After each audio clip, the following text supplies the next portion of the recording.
Previously, what we covered is Yeshua demonstrating his authority over a variety of areas. Don't want to repeat them right now. They're right there.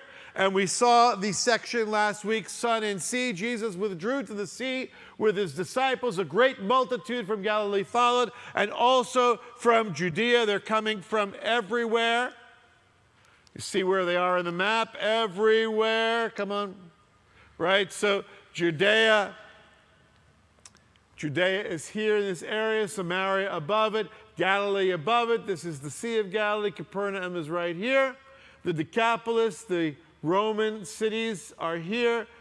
Perea is here. Idumea is here. They're coming from everywhere. Of course, they were Jewish people who were not only in Judea and not only in Galilee, they're all over the region. And they are traveling. Yeshua is worth traveling to see. And he told his disciples a boat should stand ready for him because of the crowd, so that they would not crowd him because they want a piece of him. And he says, get me a boat. I'm going to use the natural acoustics of the water. I'll separate myself from the people so that even in the chief seats, the natural acoustics of this area will be able to project my voice. For he had healed many, the result of which that those who had afflictions pressed around him in order to touch him. So in other words, Yeshua just wants some breathing space, because the main issue is always going to be the message. Remember that the miracles are there to support, to punctuate the message. The prime issue for Yeshua is the message, but if too many people crowd him, come into him, he won't be able to hear the message. Whenever the unclean spirits saw them, they'd fall down before him and shout, "You're the Son of God. You are the Messiah," in other words. And he earnestly warned them, "Do not tell them who I am." Mark, as I pointed out last week, and I'll point out multiple times, is not telling a story in chronological order. He is finding matching sets and organizing them together. Here's 3 6s. I'll put them together. Here's a couple of 5s. I'll put 5 of 5 together. And so that's how Mark is arranged. And so we find out in verse 13 of chapter 3, he goes up on a mountain and he summoned those whom he wanted. This is the calling of the 12. And we went through the names of the 12 last week. I will point out again, those whom he himself wanted. Remember, in Second Temple Judaism, the time of the Gospels, rabbis did not choose their students. The students chose the rabbi.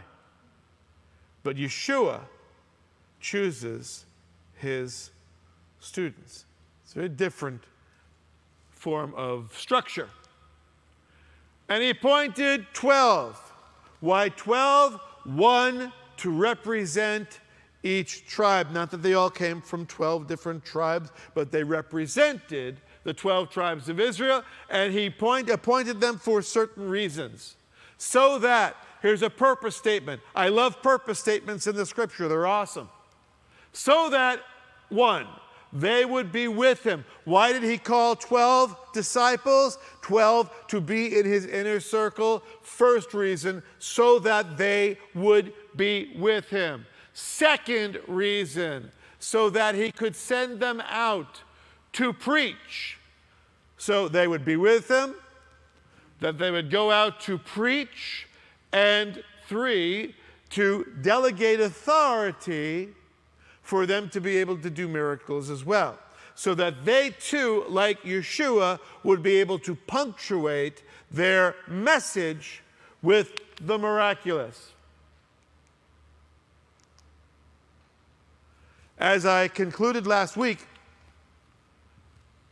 Yeshua is finished calling his apostles.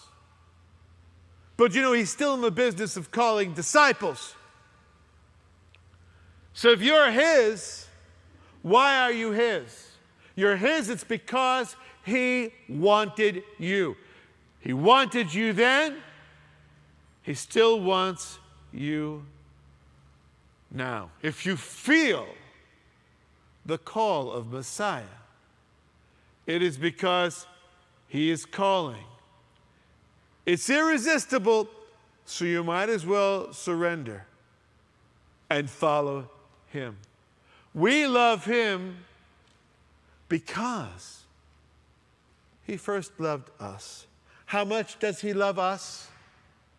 More than we can comprehend. Greater love has no man than he laid down his life for his friends. And Yeshua did indeed lay down his life for us. Of course, I'm getting ahead. Spoiler alert. Getting to the end of the story, I jumped ahead. But nonetheless, he chooses us. He wanted you. It's a good time. It was a good time last week. It's a good time now to examine how you've been walking as a believer and in what direction you've been walking as a believer and with what velocity, how fast, how slow, what speed you are traveling in the service of Messiah. Some people, you look at them and you say, wow, that guy is on fire, that gal is on fire for the Lord, burning up the pavement on behalf of the Lord Yeshua. Some people, you look at them and they say, oh, you're reenacting the old parable of the tortoise and the hare. I know which one you are. You're the tortoise. Right? But you don't fool me. You're still, even though you're slow, you're still making your way. So whether you're moving fast or whether you're moving slow, what matters is the direction in which you are pointed in service for the Lord. So, I asked the question last week, what if instead of asking, who do you say Yeshua is, which I'm doing almost every week because that's what Mark's all about. He's writing his gospel for an evangelistic purpose with each section pointing the people to say, well, what do you think? Are you ready to follow Yeshua yet? Are you convinced yet? But instead of asking, who do we say Yeshua is, what if we pondered instead? Who does Yeshua say you are? And that, of course, elicits a lot of things pop into our mind. And remember, I'm not asking you, who do you say that you are? I don't know whether you have a self-aggrandized view of yourself or whether you have an artificially humble or a view of yourself. I don't know if you're still recording and playing back old tapes regarding what your father, what your mother told you about yourselves. The issue is, who does Jesus say you are? So, now going back to the family, we meet thematically Yeshua's family. Remember, the birth of Yeshua isn't even told in the Gospel of Mark. In the Gospel of Mark, does he even have a family? We haven't mentioned them until this point, until we now see in the Gospel of Mark for the first time, Yeshua, he's got a family, and they've been keeping tabs, just as we have been doing over the past few months, keeping tabs on what Yeshua has been up to as well. And here we have the intersection of family and ministry. Sometimes it's wonderful to have your family participate and be involved front and center in your ministry. I used to enjoy having my dad in the congregation. And I enjoy when my wife is here, when my wife reads from the Torah portion. Sometimes family is so great, so hot. Sometimes it's not so hot. We'll see which one this is, hot or not, in the following passage. Mark 3:20. And he came home. The crowd gathered again to such an extent they could not even eat a meal. It's unclear whether Yeshua came home to Nazareth, his actual hometown, or whether we're talking about the ministry headquarters of Capernaum. But we'll see when we get some details. What we know is that the crowd gathered again. There's nothing novel about that because they've been gathering together all through the gospel to this point, 3 chapters. In fact, it's bigger than ever. His ministry is bigger than ever by this time. And speaking of meals, they couldn't even eat a meal. Too crowded. They didn't let him get a word in edgewise because the crowd wanted a healing. They didn't even let the guy put food in his mouth. So crowded, they couldn't even eat. In Mark 3:21, when his own people heard this, his own people, that's his family, Yeshua's family. When his own people heard of this, they went out to take custody of him, for they were saying, he has lost his senses. See, his own people, again, his family, they heard that Yeshua is so busy. How busy is he? He's so busy, he didn't have time to eat. His mama said, wait a minute, now I have to get involved. My son needs to eat, he needs to eat. It is that he's lost his senses in the sense that he doesn't have the common sense when to come in from the rain, or when to eat 3 squares, or when to get proper nutrition. No, it means he's lost his sense in the whole movement that he's involved in, this whole messianic thing. The family of Yeshua thinks that Yeshua is meshuga, crazy, nuts, fakachta, it's not good. He's lost his senses. Again, remember the structure of Mark. Thematic, not chronological, like looking at somebody's themed scrapbook. It's organized, for example, around everything that happens in Galilee, gets told in the first half of Mark, and then the middle of Mark is going to be the road to Jerusalem, and then the second half of the book, we are in Jerusalem. But I also want to remind you by way of style, Mark writes in the present tense rather. He says this, he goes here, he responds, just as he opposed, he went, he responds, and he says, this is how Mark places things and puts things in the action, makes things very, very active. One of Mark's literary tics is what we theologians, take this, what the theologians, this is how sophisticated we are in theology land, we call what I'm going to talk about the Markan sandwich. The Markan sandwich. What is the Mark sandwich? The Markan sandwich. That sounds like such a fancy, schmancy theological term. What is it? The Markan sandwich is when Mark begins to tell a story. That's one piece of bread. He interrupts it to put some filling on, the peanut butter and jelly, whatever you like.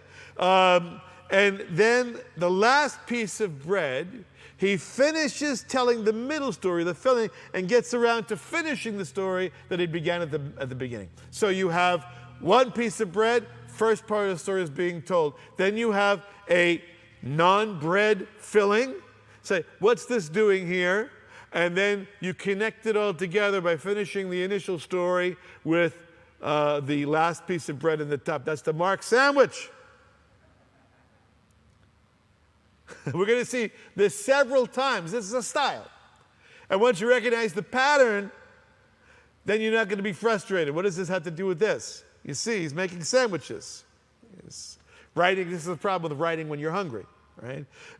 Your hunger winds up playing out in the story. But we're going to see this again several times over the course of 16 chapters. But this is the first time that Mark reveals his sandwich-making abilities. Now, don't be surprised, in other words, when the story that we're telling here of Yeshua encountering his family who think that he's left his senses, don't be surprised when he gets interrupted. So, once again, he's teaching, the family shows up, they think he's taken leave of his senses, he's gone nuts, but now we get the filling of the sandwich, a different story. 3:22. The scribes who came down from Jerusalem were saying, he is possessed by Beelzebul, and he casts out demons by the ruler of the demons. Let me repeat that. Listen to what the leadership, the lawyers of Judah say. You know, you may agree with Shakespeare, think that Shakespeare was onto something when in Hamlet he said, first thing is kill all the lawyers. Well, the scribes who came down from Jerusalem were saying, he is possessed by Beelzebul. He casts out demons by the ruler of the demons. They came down from Jerusalem to Galilee, even though Galilee is geographically north. You always come down from Jerusalem because Jerusalem is elevated. And here's the point of connection. You have what Jesus' family is saying. Here's what Jesus' antagonists are saying. Here's what these leaders of Israel, those who know the law, are saying. And we'll close the sandwich with the final piece of bread by coming back to the family later. But again, the reason the sandwich exists is for the eater. Who's the reader? That's us. For Mark to ask you, what do you think about Yeshua? We've heard from Jesus' own family. We've heard from the Jewish leadership, those who know best. What do you think?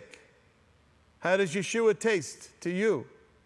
How do his teachings and his actions taste? What is your opinion? So here we have the scribes and their opinion. Their opinion is that he is possessed by Beelzebul, and he casts out the demons by the ruler of the demons. By the time of Second Temple Judaism, the time of the Gospels, you had a nice hierarchy of Jewish thought in the supernatural realm that's developed. The forces of good, led by angels like Gabriel and Michael. And you had the forces of evil, led by Satan, the adversary. Otherwise, he's known, Satan, the adversary, the devil, is known with titles like Beelzebub or Beelzebul. Beelzebul, master of the domain. Some translations say Lord of the flies.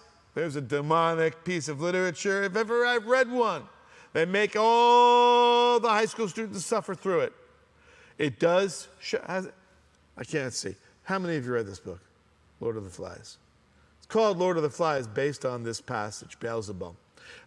It's called Lord of the Flies because it demonstrates to us the absolute depravity of human nature. But nonetheless, Satan has a lot of names. Just like the Lord has a lot of names, so does Satan. And one of them is Beelzebub or Beelzebul, master of the domain, Lord of the flies. Either way, Satan is identified in the time of the Gospels as the Lord of the flies. Not because he likes this kind of literature, not because Satan laughs every time a freshman English student is forced to read Lord of the Flies. No. Lord of the Flies is called that way because it's a nicer way of pointing out what he's Lord of. Flies buzz around dung and carrion. You want to find flies? Go take a look at dung and carrion. So it's a nice, polite way of saying the Lord of dung and carrion, the Lord of dung and death, Lord of the flies. So what is it that they were accusing Yeshua of saying? He's possessed by not just any demon, not just any run-of-the-mill demon. He's possessed by the prince of demons, Beelzebub, and saying that the miracles he does, the exorcisms he performs, casts out demons by the power, by the authority of the ruler of the demons. And Yeshua asked them a question. And he called them to himself, "Come here," and began speaking to them in parables. This is not a parable, this is a leading question, opening question. So let's talk clearly. How can Satan cast out Satan? It's more of a metaphor than a parable. So how can Satan cast out Satan? It's a very good question. If Yeshua is energized, if he's empowered by Satan, and he's doing exorcisms, and he's casting out demons, how is it that Satan is working against himself? It makes no sense.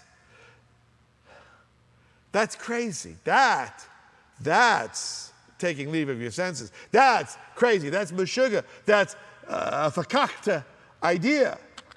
And he goes on to say, if the kingdom is divided against itself, that kingdom cannot stand.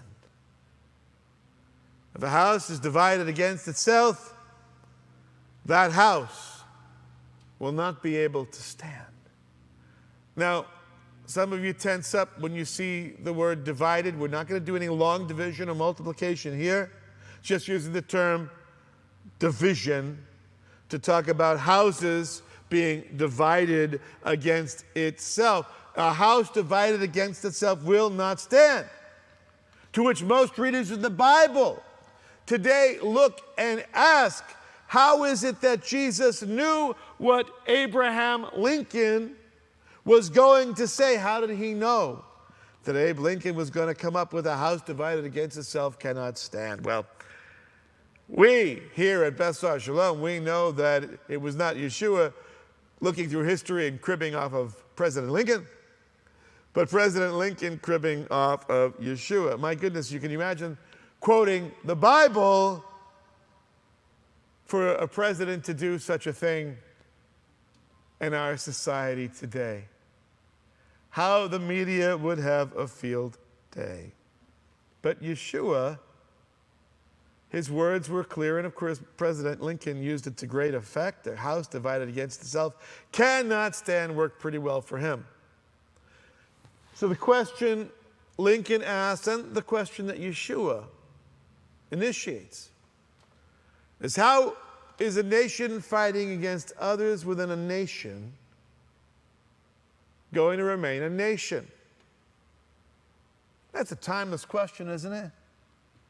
It's a great question that has repercussions even today by way of free application. And you know, I never prefer talking about politics or the state of our nation, so I'll simply make the connection historically and move back to Yeshua, who said, how could Satan be working against himself? If a house divided against itself cannot stand. Satan's working against the interest of Satan. How can he still remain up on top of the hierarchy of demonic figures? He says, if Satan has risen up against himself and is divided, he not only cannot stand, he's finished, he's kaput. So, you scribes, you lawyers who know the law so well, you're so wise, you're so clever. How could such clever men come up with such a cockamamie idea? That's the underlying premise here. Yeshua doesn't mince words with these teachers of the law. He doesn't pretend to show them undue deference or respect. He gets right up into their faces and says, guys, stupid idea. Really stupid idea. And here comes the parable. No one can enter the strong man's house and plunder his property unless he first binds the strong man, and only then will he plunder his house. And that's the parable. What's the illustration? What is the parable here? No one can enter the strong man's house. Who's the strong man? Satan or Beelzebub. Who can plunder his property? Who is the one? Satan's not going to plunder his own property. The only one strong enough, powerful enough to plunder the house of the strong man is Yeshua. Yeshua could not enter Beelzebub's house and plunder his property, exorcise demons from children of Israel, unless he first binds the strong man, and then he will plunder his house. He's free to do so. Wouldn't take very much to push me over, to overpower me physically. With words you might be on shakier ground. But if somebody wants to break into a strong man's house, they better be stronger than the man. Or they better be prepared with superior weaponry. A knife, a gun, a Uzi, schmoozy, whatever. And then, and only then, can you tie up the strong man and do whatever you want in his house. You can dance, you can put a stereo on, whatever you want. You take his TV, his computer, you can pull up his carpets, write graffiti on the walls, or do whatever you want. Because you've overpowered the strong man. So Yeshua is saying, ipso facto, Beelzebub is a strong man. And yet I'm plundering his house. How can I plunder his house? In other words, how can I exorcise demons unless I have overpowered the strong man? I must be tougher than the strong man Hasatan. So draw your own conclusions, lawyers, wise men, scholars. At this point in the narrative, we'll end here without closing the sandwich. I just want to stay with the filling. You have the top three answers regarding how do you explain Yeshua's powerful works. Ever watched Family Feud? Many, of course you have, right? We all have. We have the top three answers regarding Yeshua's works. Answer number one, boom. We have the family's answer. Yeshua's family, he's delusional. He's nuts. That was his family's answer. Delusional. He's out of his senses, lost his senses. He's got delusions. Perhaps stemming from not eating sufficiently. That's the Jewish solution to everything, right? He's gone a little crazy. Give him some food. So he is delusional, or in the words of C.S. Lewis, he's a lunatic. Many people would agree with Yeshua's family's assessment. Jesus was a little nuts to be able to claim what he claimed. Answer number two. This answer comes from the teachers of the law, from the scribes. This is their answer. Yeshua's works are demonic. He's doing what he's doing because he's energized by the authority and the power of Satan. When he tells you that he's doing what he's doing in the name of the Lord and teaching about the kingdom of God, reality is, as C.S. Lewis said, liar, liar, pants on fire. He's actually a wolf in sheep's clothing. So the family say he's a lunatic. The scribes say he is a liar. Yeshua's answer, he weighs in, buzz. His answer is, the survey says, he is deity. He's doing what he's doing by means of the divine Spirit of God. Or again, using the words of C.S. Lewis, he's Lord. So you got 3 Ds, delusional, demonic, or deity, 3 Ds, and you have 3 L's, lunatic, liar, or Lord. Take your pick, D's or L's. Remember to keep it on the DL and down low, right? Don't keep this on the down low. See, the thing is, you've got to make a decision. This is not a keep on the down low, DL. There are no other possibilities. There are no other choices. It's presented right here in chapter 3. He's delusional, powered by the demonic, or powered by the divine, the Holy Spirit. Lunatic, liar, Lord. Those are the only 3 choices that the readers of the Gospel of Mark have in regards to how Jesus is doing what he's doing. How else can we explain Yeshua? And for now, he's done with parables. He's going to bring it home. And here's the punchline to the parable. And with the punchline to the parable, we have the unforgivable sin. Explained, we have the unforgivable sin introduced, and we have the unforgivable sin presented.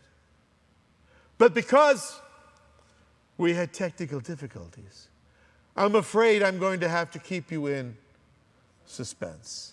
We will pick this up next time and finish this message out in our special July 4th celebration, as we focus in not only on the conclusion of the story, but we will focus in on our Declaration of Independence and the necessity for us to keep this alive in our family's conscience.